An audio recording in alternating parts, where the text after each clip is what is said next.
Hello. I'm going to apologize right now if I go a little fast through this screencast here. I've made it twice, and both times it hasn't recorded. So make sure you pause it if you need to pause it and slow it down. So first thing I'm going to have you do is pause the video and make sure your table of contents is up to date. This is our third lesson, so you should have a linear review in your table of contents. You should have some factoring as well as today's new one, which is relations, functions, domain, and range. So pause the video if you need to get your table of contents up to date. So the first thing we're going to take a look at, so go to a new page, and you can label this relations, functions, domain, and range.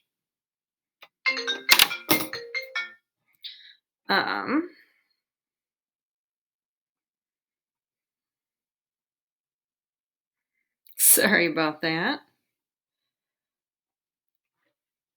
And the first thing we're going to talk about is the difference between a relation and a function. Because this first unit, we're talking all about functions. So we've talked about linear functions, we've talked about quadratics, but you'll see this word relation from time to time.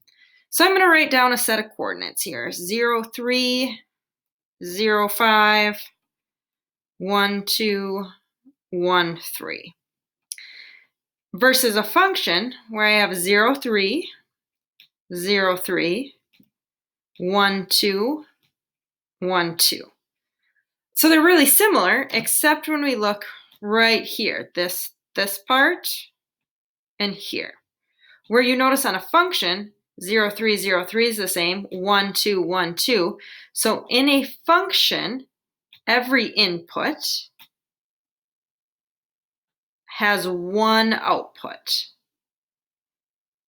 So our input in this first one is 0. In a relation, 0 goes to 3 and 0 goes to 5, but in a function, it has to go to that same number.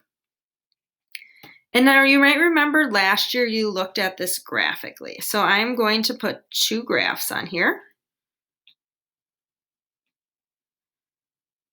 I'm going to put a parabola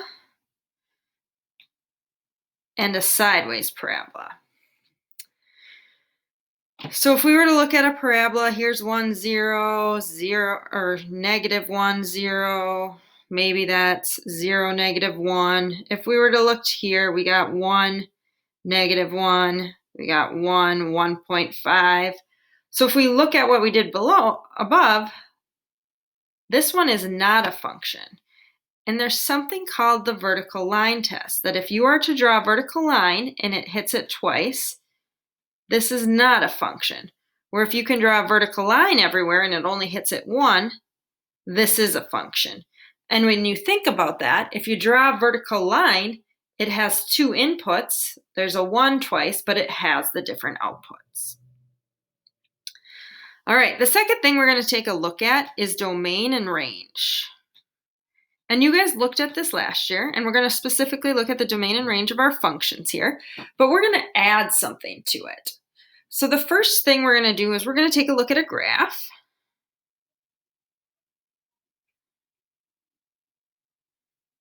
And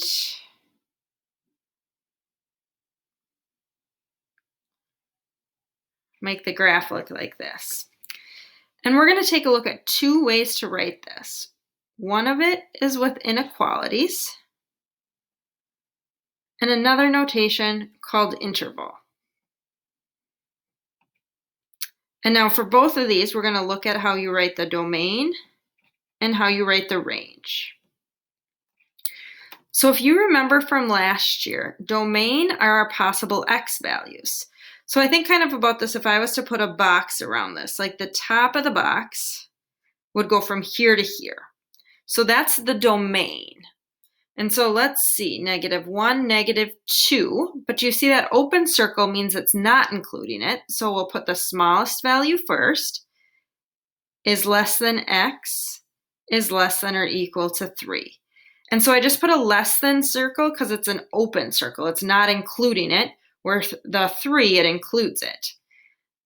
Now our range is our vertical, so like the side of the box. So there's the top down to the bottom. And even though there's an open circle there, it contains a top point and bottom point. So we start with our lowest. So -1 is less than or equal to y is less than or equal to 2. Now, interval notation uses parentheses and brackets. It uses a parenthesis for a less than or greater than, and it uses a bracket when it's equal to. So for range, we just know it includes both of those. So I put a bracket. Our range goes from -1 to 2. Where if we look at our domain here, it didn't include 2. So parenthesis, -2, comma 3, and we'll put a bracket. So we're going to take a look at a total of 3 graphs here. So let's say I have a graph of a parabola. So we're going to do domain and range again. And we are going to do it in inequality as well as this interval. All right, so domain. Well, our parabola keeps getting wider and wider, so it's all reals. So we can just write it's all real numbers. And sometimes you'll see it with this fancy R. Whereas interval notation, we say it goes from -infinity to +infinity with the parentheses, because you never reach that infinity. Now, if we look at our range, well, this one we could make a low part of the box, and then it goes higher and higher.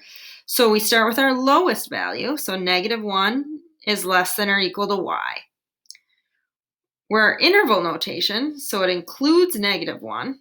That's not a -1. Sorry, guys, that's a +1 there.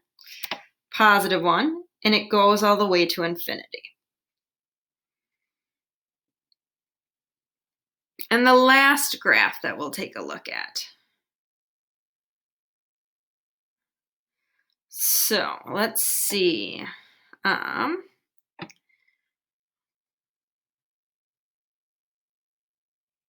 We'll draw, if you guys remember this, these are rational functions here.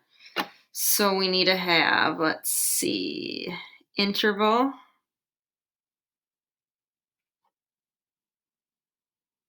Oh, we did inequality first, my bad. So inequality, and as an interval. And then we'll have domain and range. Okay, so let's see. If we were to box this, let's see, our horizontal, our domain, well, it keeps going. There's this break right there, and then it keeps going again.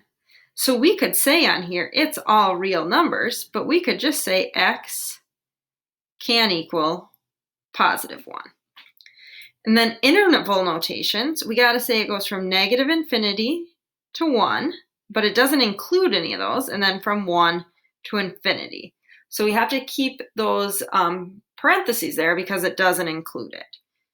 And now range, well, we have those arrows again, so it has this break right here.